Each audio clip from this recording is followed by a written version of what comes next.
saudaraku, saya Pendeta Immanuel Adam. Dalam kesempatan ini saya ingin mengajak Bapak Ibu Saudara sekalian untuk kembali dapat dikuatkan melalui firman Tuhan dalam acara program Sapaan Gembala. Sebelumnya mari kita berdoa. Bapa di sorga, kami percaya bahwa melalui pertemuan kami saat ini, kami ingin sungguh-sungguh Tuhan berfirman kepada kami melalui firman-Mu. Bapa di sorga, kami percaya bahwa Tuhan akan memperlengkapi kami dengan firman-Mu, sehingga kami tahu benar apa yang harus kami jalani dalam hidup kami. Kami siap untuk merenungkan firman-Mu, kiranya hikmat Tuhan curahkan bagi kami semua saat ini. Dalam nama Tuhan Yesus kami berdoa. Amin. Bapak Ibu Saudara yang dikasihi Tuhan Yesus Kristus, saat ini kita akan bersama-sama merenungkan tentang apa yang menjadi bagian Allah dan apa yang menjadi bagian kita saat kita hidup sebagai anak-anak Allah yang sudah diubahkan oleh Tuhan. Beberapa waktu yang lalu kita berbicara tentang bagaimana kita mengubahkan diri kita bersama dengan Tuhan. Dan saat ini bagaimana caranya kita mengembangkan perubahan itu yang ada dalam hidup kita. Diingatkan oleh firman Tuhan, ada bagian saudara, ada bagian kita. Satu hal yang pasti, saudara, adalah bahwa Tuhan ingin dalam kehidupan saudara terjadi sebuah pertumbuhan yang luar biasa. Saudara, saya teringat dengan apa yang dikatakan dalam surat Rasul Paulus, khususnya di dalam Galatia pasal yang kelima. Galatia pasal yang kelima ayat 22 dan ayat yang ke-23. Di sini ayat-ayat berbicara tentang buah roh. Saya bacakan buat saudara. Dikatakan, tetapi buah roh adalah kasih, sukacita, damai sejahtera, kesabaran, kemurahan, kebaikan, kesetiaan, kelemah lembutan, dan penguasaan diri. Tuhan ingin karakter-karakter ilahi ini ada dalam hidup saudara. Mengapa? Karena ketika karakter-karakter ilahi ini ada dalam hidup saudara, maka saudara akan menjadi orang yang produktif dalam hidup ini. Saudara akan menjadi orang yang sungguh-sungguh menjadi berkat. Sama seperti buah. Kalau saya menikmati buah mangga ini selalu ada di rumah kami. Mengapa? Karena kami punya pohon mangga.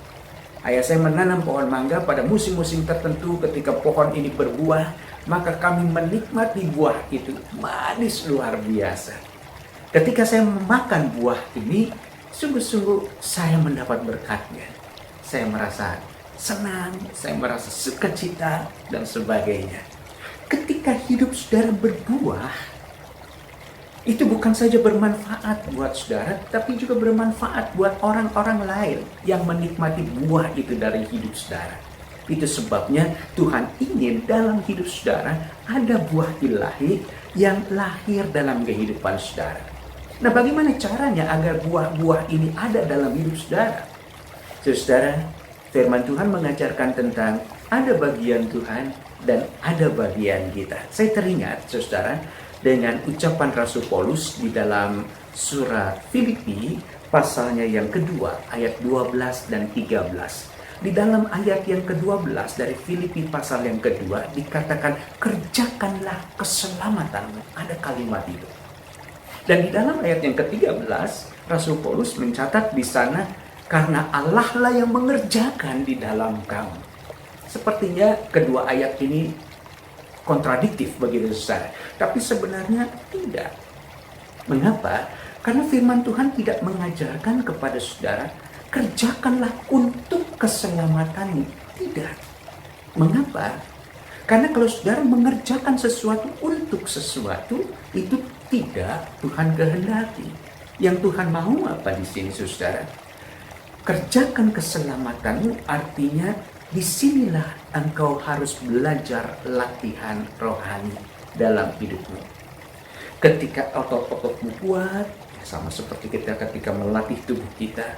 Ketika tubuh kita jadi semakin sehat dan kuat, kita mampu mengerjakan segala sesuatu dengan baik dan menjadi berkat yang luar biasa. Itu juga yang Tuhan mau terjadi dalam hidup saudara.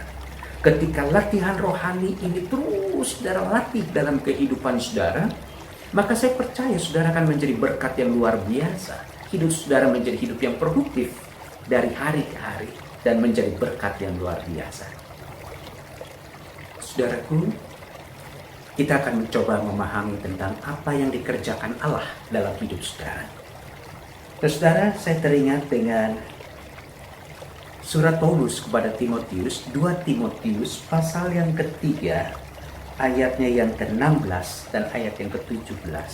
2 Timotius 3 ayat 16 dan ayat 17. Dicatat demikian.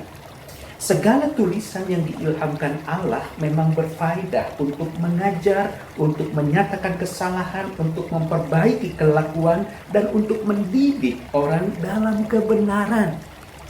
Dengan demikian, tiap-tiap manusia kepunyaan Allah diperlengkapi untuk setiap perbuatan baik. Jadi saudara, apa yang dikerjakan Tuhan? Yang dikerjakan Tuhan adalah melalui firman-Nya. Tuhan taruh firman-Nya dalam hidup saudara.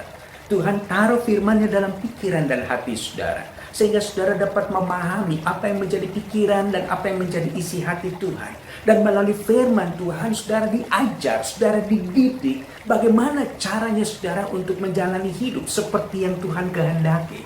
Itu sebabnya saudara ayat 17 dikatakan, demikianlah tiap-tiap manusia kepunyaan Allah. Jadi di sini dimaksudkan manusia kepunyaan Allah. Apa yang dikatakan firman Tuhan di sini? Supaya mereka diperlengkapi untuk bisa melakukan sesuatu yang baik dalam hidupnya. Saudara, itu yang pertama yang Tuhan kerjakan dalam hidup saudara, melalui firman-Nya. Yang kedua, saudara, saya akan bacakan untuk saudara dari Roma pasal yang ke-8. Roma pasal yang ke-8 ayat 9 sampai dengan ayat 11 dicatat demikian. Tetapi kamu tidak hidup dalam daging, melainkan dalam roh. Jika memang roh Allah diam di dalam kamu. Tetapi jika orang tidak memiliki roh Kristus, ia bukan milik Kristus. Jadi seseorang menjadi milik Kristus karena ada roh Allah tinggal dan diam dalam hidup orang ini. Saudara, dikatakan lagi selanjutnya, tetapi jika Kristus ada di dalam kamu, maka tubuh memang mati karena dosa, tetapi roh adalah kehidupan oleh kebenaran. Saudara dimampukan oleh Tuhan melalui rohnya yang kudus, yang tinggal dan diam dalam hidup saudara, untuk bisa meninggalkan setiap pikiran-pikiran dosa, setiap ikatan-ikatan dosa yang ada dalam hidup saudara, sehingga saudara dimampukan untuk bangkit memulai satu kehidupan yang baru di dalam Tuhan. Jadi saudaraku, hal yang kedua adalah pekerjaan Roh Kudus yang tinggal dan diam dalam hidup saudara, yang memampukan saudara untuk berubah. Jadi kita sudah belajar tentang dua hal, saudara. Apa yang Tuhan kerjakan dalam hidup saudara? Yang pertama melalui firman-Nya, yang kedua adalah melalui Roh Kudus yang tinggal dan diam dalam hidup saudara. Saudaraku, hal yang ketiga yang ingin saya sampaikan kepada saudara, bahwa Tuhan mengajar kita, Tuhan membentuk kita supaya kita mampu memiliki karakter-karakter ilahi dalam hidup kita, yaitu melalui keadaan. Tuhan izinkan keadaan-keadaan tertentu terjadi dalam hidup saudara. Tuhan izinkan saudara untuk mengalami PHK. Tuhan juga izinkan saudara untuk mengalami tekanan-tekanan hidup yang lain. Tuhan juga izinkan saudara saat ini mungkin saudara harus menderita sakit penyakit dan lain sebagainya. Semua tidak lepas dari perhatian, tidak lepas dari izin yang Tuhan izinkan terjadi dalam hidup saudara. Walaupun kita sadari benar bahwa segala sesuatu yang terjadi dalam kehidupan kita, keadaan-keadaan yang kita alami saat ini, itu semua tidak lepas dari apa yang pernah kita lakukan di masa lalu. Namun Tuhan izinkan hal itu boleh terjadi dalam hidup kita, karena Tuhan ingin dan Tuhan rindu saudara dan saya boleh menjadi orang-orang yang sungguh-sungguh memiliki karakter ilahi melalui sebuah proses keadaan yang Tuhan izinkan terjadi dalam hidup saudara.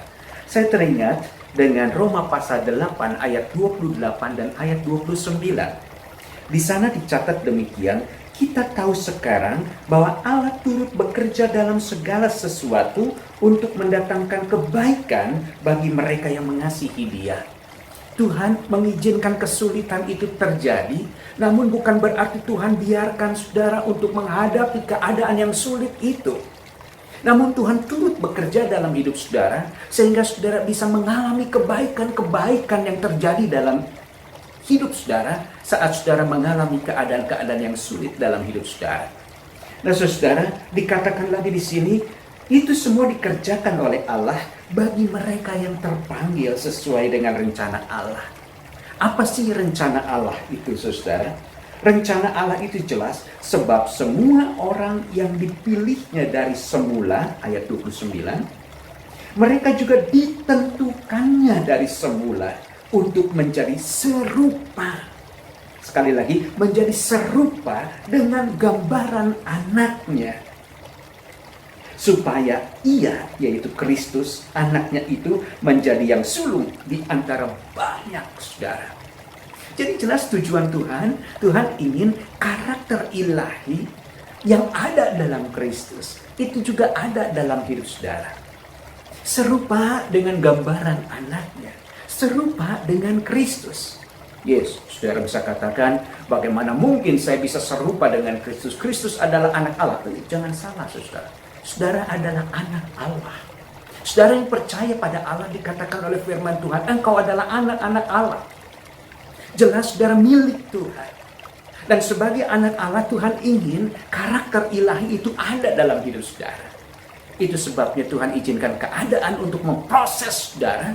Ya, jadi keadaan-keadaan tertentu untuk memproses saudara, agar saudara sungguh-sungguh dapat mengalami pekerjaan Tuhan, pembentukan Tuhan, sehingga saudara memiliki karakter-karakter ilahi dalam hidup saudara. Bapak Ibu saudara yang dikasihi Tuhan Yesus Kristus, itu hal yang ketiga, melalui keadaan. Hadapi keadaan ini yang saudara hadapi saat ini. Mungkin saudara sedang sakit, mungkin saudara sedang mengalami pemecatan pekerjaan, saudara harus di PHK, saudara harus mengalami situasi yang sulit. Namun saudara, Tuhan mengatakan engkau tidak sendirian. Tuhan turut bekerja dalam. Saudara, begitu banyak sekali yang Tuhan kerjakan dalam hidup saudara.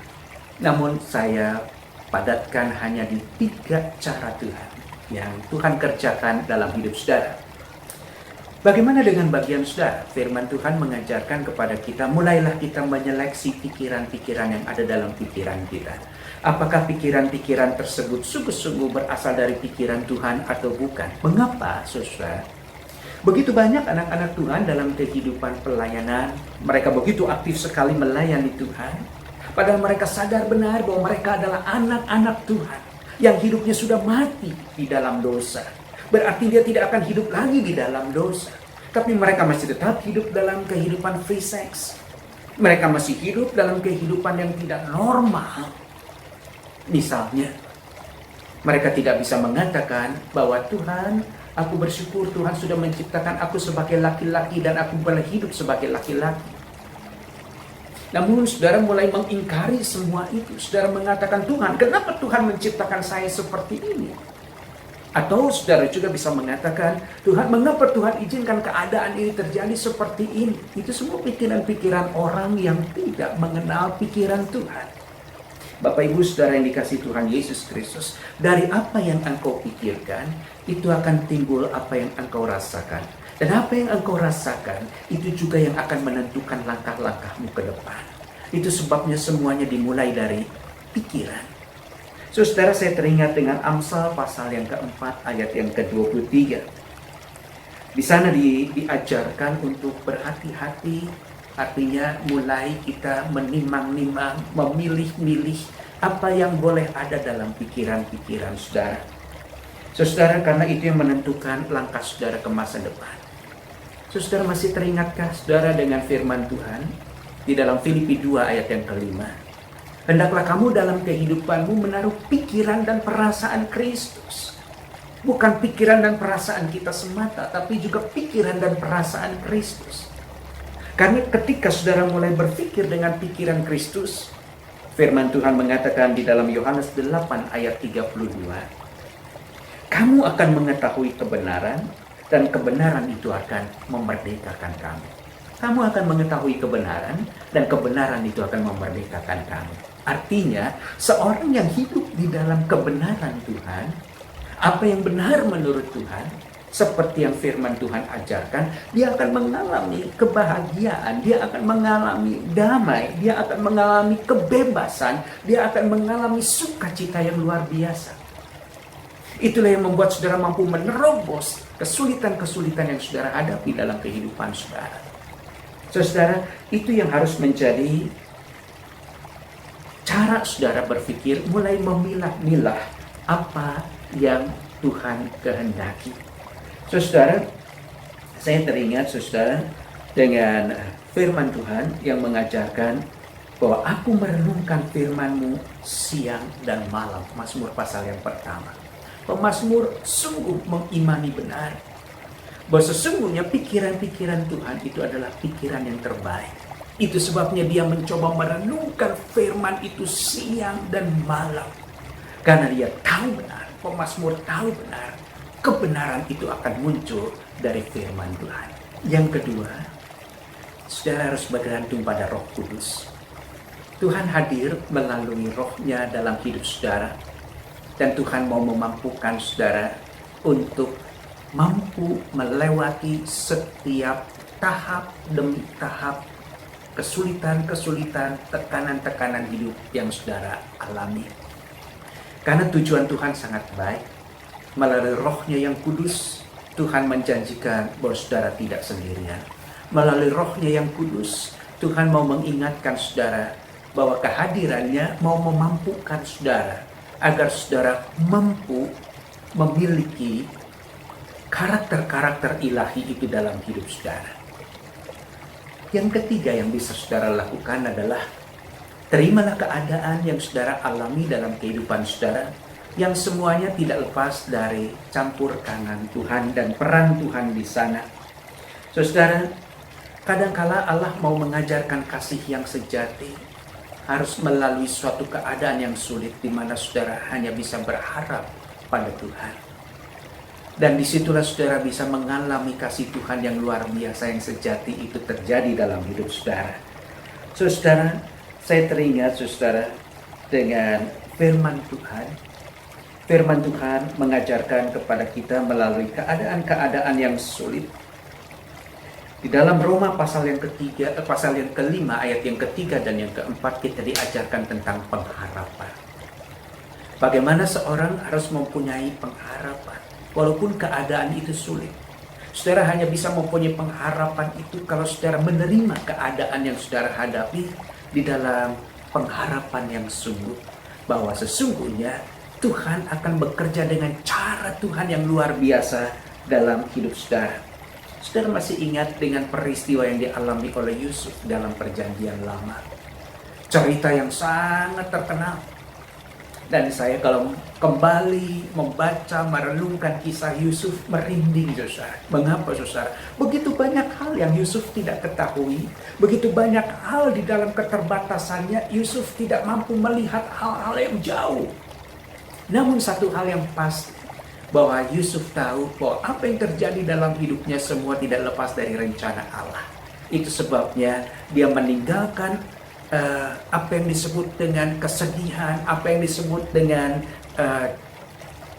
duka cita, apa yang disebut dengan kekecewaan dan sebagainya. Mengapa? Karena dia mulai berpikir untuk membiarkan pikiran-pikiran yang positif itu ada dalam pikiran dan hatinya. Yaitu bahwa Allah mempunyai rancangan yang luar biasa dalam kehidupannya. Saudara, dalam Kejadian 50 ayat yang ke-20 dikatakan, memang kamu sudah mereka-rekakan apa yang jahat terhadap aku. Tetapi Allah telah mereka-rekakan untuk kebaikan. Sekali lagi, engkau mereka-rekakan hal yang jahat bagiku. Namun Tuhan mereka-rekakan hal yang baik bagiku. Itu yang dikatakan Yesus. Mengapa? Karena dia tahu ada bagian Tuhan yang Tuhan mau kerjakan dalam hidup dia. Bapak Ibu Saudara yang dikasihi Tuhan Yesus Kristus. Dalam pertemuan selanjutnya nanti saya akan coba mau mengajak saudara untuk merenungkan tentang karakter-karakter ilahi ini. Namun saat ini kita belajar apa yang Tuhan kerjakan dalam hidup saudara dan apa yang harus saudara kerjakan dalam hidup saudara. Mari kita berdoa. Tuhan Yesus, terima kasih untuk dapat memahami firman-Mu hari ini. Kami mau belajar bersyukur dan kami mau belajar berserah pada Tuhan. Kami mau belajar untuk melakukan bagian kami, dan kami juga mau belajar membuka pintu hati kami untuk Tuhan bekerja dengan pekerjaannya dalam hidup kami yang mau membentuk kami serupa dengan Kristus. Terima kasih Bapa di sorga, dalam nama-Mu kami boleh berdoa dan membawa setiap persoalan dan pergumulan kami ke dalam tangan-Mu, karena kami percaya Tuhan akan bekerja dengan cara Tuhan. Dalam nama Tuhan Yesus kami berdoa. Amin. Tuhan berkati saudara.